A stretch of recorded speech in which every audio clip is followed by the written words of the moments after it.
अस्सलाम वालेकुम व्यूअर्स, मेरे साथ इस वक्त मौजूद है स्टेज की दुनिया की बहुत ही लीजेंड अदाकारा आबदा बेग, जो कि हमारे साथ इस वक्त मौजूद है, जो कि बहुत ही जानलेवा बीमारी में मुब्तला है। हम इनसे गुफ्तगू करेंगे कि इतना अरसा उन्होंने स्टेज की दुनिया में काम किया, नाम बनाया, तो क्या वजह है कि अभी तक ना कोई हुकूमत की जानिब से किसी किस्म का उनको राब्ता किया गया मदद करने के लिए, और डॉक्टर्स क्या कहते हैं, और इसके अलावा जो इनके साथी अदाकार हैं जिनका हमने बड़ा सुना हुआ था, जो पुराने दौर के थे, बब्बू बराल, इसके अलावा जो कुछ और नाम भी हैं, वो खुद भी इनसे जानने की कोशिश करेंगे वो कौन कौन से नाम हैं। और कहा जाता है कि उन्होंने उनको पूरी तरह सपोर्ट किया, उनके शागिर्द रहे हुए हैं, लेकिन इसके बावजूद हम देख रहे हैं कि वो इतनी हालत कसम परसी में क्यों हैं और क्यों नहीं अब तक इनकी इमदाद की जा सकी। और जो फ़नकार है, ये मुल्क का एक बहुत बड़ा असासा होते हैं, और क्या वजह है कि इस तरह से वो अपनी ज़िंदगी गुजार रही हैं। और कहना तो नहीं चाहिए, लेकिन एक वक्त में इंसान ने बड़ा अरूज देखा होता है, फिर एक वक्त ऐसा भी आता है जबकि पूछने वाला नहीं होता, तो इंसान दो वक्त की रोटी को भी तरस जाता है। इस किस्म के हालात हैं। अस्सलाम वालेकुम। वालेकुम अस्सलाम। थोड़ा सा बताइएगा अपनी बीमारी के हवाले से, डॉक्टर्स क्या कहते हैं, और क्या कोई ट्रीटमेंट चल रहा है कि पैसे ना होने की ट्रीटमेंट भी छोड़ दिया गया? नहीं नहीं, ऐसी कोई बात नहीं। अल्लाह ज़िंदगी दे मेरे बेटों को, बहुत जितना थोड़ा बहुत करते हैं, कर सकते हैं करते हैं। लेकिन अचानक ही बस ये तो पता चला है, मैं तो एकदम से ना बिल्कुल वॉमिट होने लग गई, मतलब खाना कुछ खाया नहीं जा रहा था, कुछ टेस्ट करवाने चली गई। मैंने जाके तो टेस्ट करवाया तो उसमें हेपेटाइटिस सी निकल आया। वो फिर उन्होंने कहा कि जी इसका पीसीआर टेस्ट कराएं। जब मैंने पीसीआर टेस्ट करवाया तो 75,000 पॉइंट पे ये पहुंचा हुआ, पता ही नहीं मुझे। वो खैर रिपोर्ट उसकी मिली तो अगले दिन ही मेरे मैदे में बहुत ज़्यादा पेन, मैं तड़प के रात पता नहीं कैसे 2-3 घंटे गुजरे।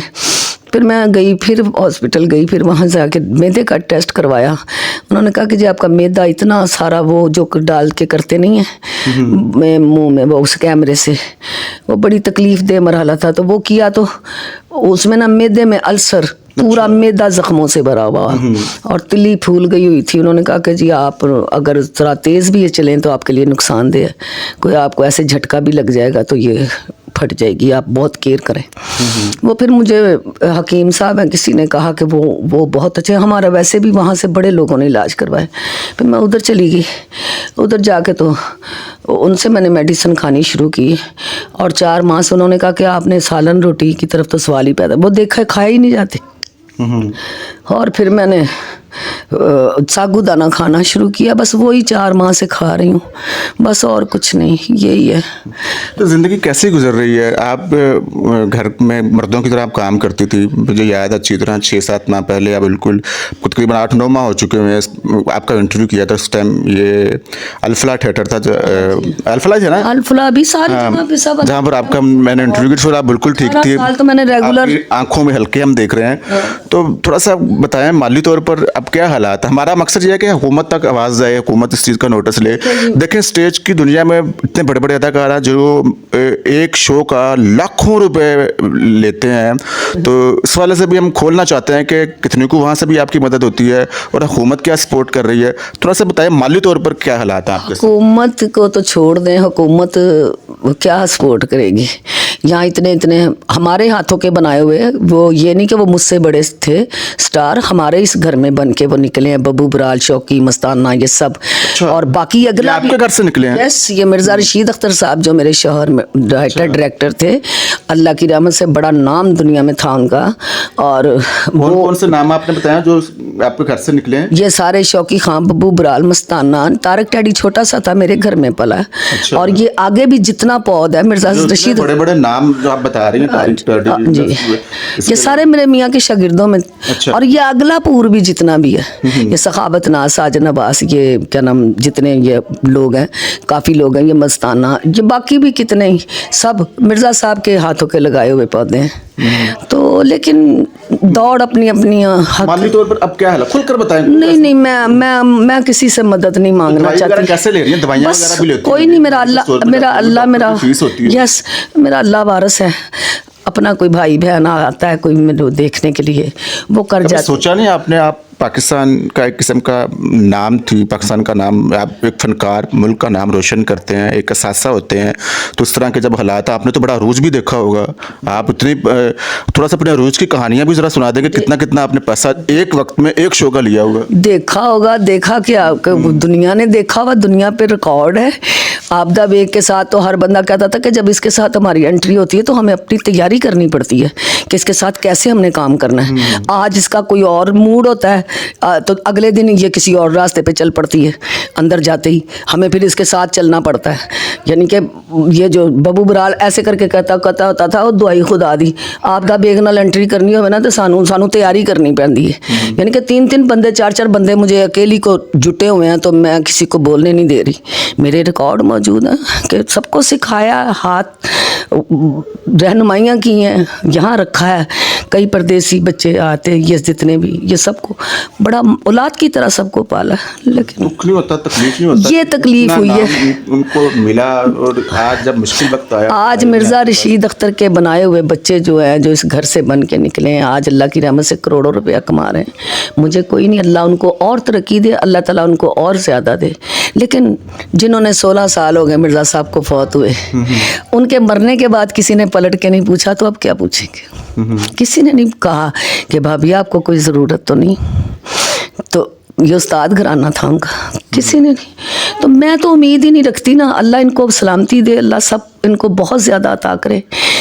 उस वक़्त इनको हमारी ज़रूरत थी, हमने हाथों पे बिठा के तो इनको अप किया और इनको बुलंदियाँ दिलवाई हैं, नाम बनाए इनके, ठीक है। तो हमें जब इस घर को ज़रूरत पड़ी, कद मिर्ज़ा साहब के बाद भी इन्होंने, किसी ने नहीं पलट के पूछा, बल्कि मेरे तमस्खरी उड़ाए गए, मेरे तमस्खरी उड़ाए गए। लेकिन कोई बात नहीं, ये दुनिया है। यहाँ तो मरियम पर भी तोहमत लगा देते हैं लोग, ठीक है। तो ये दुनिया है, यहाँ तो हमारे नबी करीम सल्लल्लाहु अलैहि वसल्लम जिनके लिए कुल कायनात तख्लीक की गई, ठीक है, तो उन पे भी लोगों ने जुल्म किए हैं। तो हम तो एक खाकसर इंसान है, कुछ नहीं, ये इनसे कोई नहीं, बस अपने आप को मर्दों की तरह खड़ा किया, मर्द बन के अपनी बेटियां ब्याई, बेटे ब्याए, उनकी तालीमें मुकम्मल की। मिर्ज़ा साहब के बाद मैंने अपने बच्चों को यतीमी का एहसास नहीं होने दिया। 5 बेटियों की शादी की है, ठीक है, 3 मिर्ज़ा साहब की पहली और 2 अपनी। आपकी 5 बेटियां थी? मेरी 2 थी, तो 3 मिर्ज़ा साहब की पहली बीवी में से थी। अच्छा। 5 बेटियों की शादी की। यानी कि जो आप कमाती थी वो आपने लोगों पे खर्च किया है? यस, अपनी औलाद पे, लोगों पे। बड़ी बड़ी दुनिया, पता क्या कहते हैं कि कहना नहीं चाहिए, नेकी ज़ाया होती है। जिसको कभी ज़रूरत होती थी वो यही घर था, आता था मोहल्ले से, कोई इलाके से, कोई कहीं से, बाजी मेरी 3 दिशा, मतलब जो भी किसी जितना मुझसे हो सकता था, अपने बहन भाइयों के से भी, अपने बहन भाइयों के बच्चों को भी तालीमें दिलवाई अपने बच्चों को, मतलब कि सबके साथ किया। मैं जितना कमाती थी उतना इस तरह मेरा खर्च होता था। कभी बैंक अकाउंट, कोई एक आधा फनकार जिसके अंदर कोई खुदा खुफी होती, किसी ने भी राब्ता नहीं किया आपसे? ये जिसने आपसे राब्ता किया, जिसने आपकी मदद की है, बताएं आप। मैं बताने लगी हूँ ना कि मैंने 4 माह तो किसी को बताया ही नहीं, क्योंकि हमें पता है इस फील्ड की, मैं दाई हूँ एक किस्म की, हर बंदे का पता है। मैं कहा ये कहेंगे कि पता नहीं होने कुछ मंगन वास्ते बैठ गई है। मैं बड़ी खुददार सी बीबी हूँ, तो वो बस वैसे ही उन्होंने, लड़कों ने, बच्चों ने जोर लगा के आ गए हैं, तो उन्होंने किया। मेरा वो इंटरव्यू चला, वो उस इंटरव्यू ने तूफ़ान मचा दिया ना। तो वो सखी साहब की बीवी ने, उनकी बेगम ने उनको देखा, मेरा इंटरव्यू अचानक देख लिया, तो उन्होंने फिर सखी साहब को कहा कि ये क्या है, देखें क्या हाल हुआ आपदा बेग का, आप लोग पूछते नहीं उसको, फ़ौरन उसकी जाएं। फिर वो गागा है, साबर गागा, वो ख़ुद भी मुझे अपना जो प्यार दे के गया। फिर सखी साहब ने भी मुझे भेजा, और फिर उन्होंने मुझे कहा कि तू दसिया क्यों नहीं मैनू, तो तू टेंशन नहीं लैनी, मैं करदा रहांगा तेरे वास्ते कुछ ना कुछ। बस कल कैसर पिया आया मेरी खबर लेने के लिए। अच्छा। वो भी ऐसे अपना थोड़ा बहुत प्यार दे के गया कि भाभी साहब तुसी सानू दसिया क्यों नहीं। तो बाकी ये कितने इंटरव्यू चल गए हैं, बाकियों ने किसी ने नहीं पूछा। तो आपकी कोई मुतालबा है, चले कोई ख्वाहिश है आपकी, कोई हुकूमत से कोई मुतालबा हुआ? हाँ, हुकूमत से मुतालबा ये है कि हुकूमत को ये कहेंगे कि 1.5 करोड़ से पहले 4, 5, 6 साल पहले तो 1.5 करोड़ फंड आता था सकाफत के नाम का, आर्टिस्टों की फलाह बहबूद के लिए। तो अब तो पता नहीं बढ़ गया होगा। वो 1.5 करोड़ जो है ना, वो भी किसी को नहीं मिलता। अच्छा। जो 2,000 5,000 3,000 को 10-15-20 बंदों को दे दिया, यानी कि 4-5 लाख रुपया बांट देते हैं, जो छोटे छोटे मतलब 5-5 हज़ार 10-10 हज़ार की अमाउंट। बाकी का पैसा कहाँ जाता है, कभी किसी ने पूछा? फिर हमारा 16वां शो जो है ना, 15 दिन का ड्रामा है, लेकिन 16 दिन का कर दिया इन्होंने कि भी एक ड्रामा 1 दिन का शो जो है ना कौंसल के फंड में जमा करवाएंगे, ताकि आर्टिस्टों को कोई ज़रूरत हो तो वो हम वहाँ से उनकी हेल्प की जाए। वो भी 16वां शो, 35 साल मैंने काम किया, 44 साल मेरे शौहर ने काम किया, हमारा तो अपना ही पैसा वहाँ इतना जमा है, ठीक है। हमें किसी से नहीं चाहिए, हमारा अपना पैसा जो वही हमें दें। ये जुल्फ़कार जुल्फ़ी जो है, उन्होंने मुझसे 2 दफ़ा फॉर्म साइन करवाए हैं कि आपदा नहीं, मैं तेरा ना है बड़ी अच्छी हैंडसम अमाउंट नाल तेरा महीना लाना, तू हक रख नहीं है, ताड़ा अपना पैसा है। तो 2 दफ़ा मुझसे फॉर्म साइन करवाए हैं। उसके बाद ये 1.5 साल हो गया इस बात को। वो आते हैं, पैसा आता है, ये खुद अपने अकाउंटों में कन्वर्ट कर लेते हैं, किसी आर्टिस्ट को नहीं मिलता। ये आपका मुतालबा है कि जी, गवर्नमेंट यहाँ तो आर्टिस्ट की कदर ही नहीं है। पाकिस्तान देखें, ये 7 मुल्क में देखें आप कि कैसे अपने जो सीनियर फनकार हैं उनके लिए ऐसे ही प्रोग्राम शुरू कर देते हैं कि यह ताकि यार ये बिजी रहें। हमारे मुल्क में तो आर्टिस्ट की कदर ही कोई नहीं। यहाँ जब आर्टिस्ट सीनियर होता है, हमारे अपने भी, हमारी फील्ड भी और हमारे गवर्नमेंट तो सवाल ही पैदा नहीं होता कि इन्होंने हमें कभी इस माशरे का हिस्सा ही नहीं समझा कि इन लोगों की वजह से दुनिया के चेहरों पे खुशियाँ आती हैं। लेकिन इनको क्या गिला करें इनसे। अल्लाह इनको हदायत दे सबको, क्योंकि किसी का अपना ही पेट नहीं भरता, उन्होंने किसी के लिए क्या करना है। तो काम वगैरह तो आप नहीं कर रही होंगी? नहीं, मेरे से बात करने की हिम्मत नहीं, तो काम कहाँ करना है।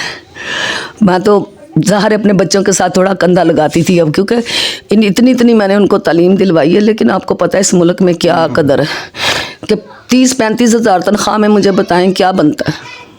कुछ बनता है?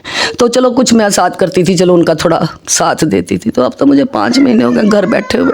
अगर कोई आपकी मदद करना चाहे तो आप नहीं जी, देखें, ये किसी का अपना दिल है कि अगर कोई ये समझे कि ये हमारी फनकार है, हमारी आर्टिस्ट है, वो इज्जत से अगर वो कहे कि भी चलो आप ही मैं बैठा हूँ ना, कोई आप टेंशन ना लें, तो वो खैर है। आप कोई शेयर करना चाहती हैं अपना अकाउंट नंबर या कुछ? नहीं, मैं नहीं करना चाहती, मैं नहीं करना चाहती। जिन मेरे प्यारों को अपना एहसास होगा मेरा, वो खुद ही मिल लेंगे।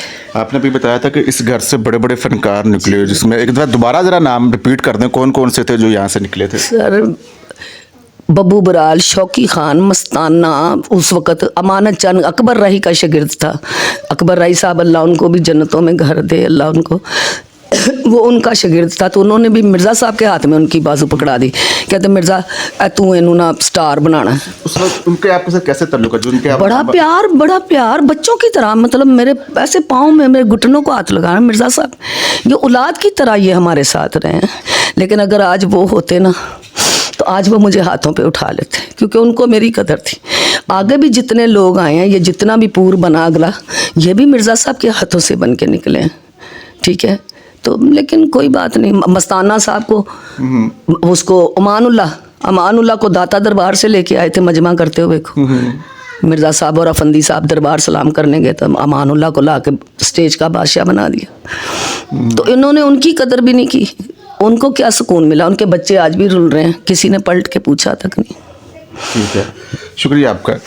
ये थी आपदा बेग, जिनकी आपने गुफ्तगू सुनी। हज़ारों ड्रामों में उन्होंने काम किया स्टेज की दुनिया के अंदर, और अब हालात ऐसे हैं कि दवाइयों के लिए भी पैसे नहीं है, इलाज चल रहा है, 6 से 7 माह हो चुके हैं उनको ट्रीटमेंट करवाते हुए। लेकिन बड़ी खुददारी के साथ उन्होंने कहा कि मैं अगर कोई अपनी खुशी से मदद करना चाहता है तो 100 बिस्मिल्लाह। लेकिन उन्होंने अपने अकाउंट नंबर नहीं शेयर किया, ना ही कोई जायज़ कैश का नंबर, इस तरीके से उन्होंने बिल्कुल भी नहीं कोई मदद मांगी।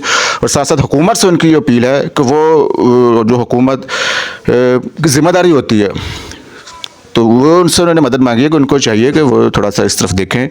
तो ये थी आपदा बेग, जिनकी आपने गुफ्तगू सुनी। हम ज़्यादा गुफ्तगू इसलिए भी नहीं कर सकते क्योंकि उनको सांस भी उखड़ रहा, बोलते हुए प्रॉब्लम हो रही है। तो अल्लाह ताला इनको सेहत और तंदुरुस्ती वाली ज़िंदगी दे।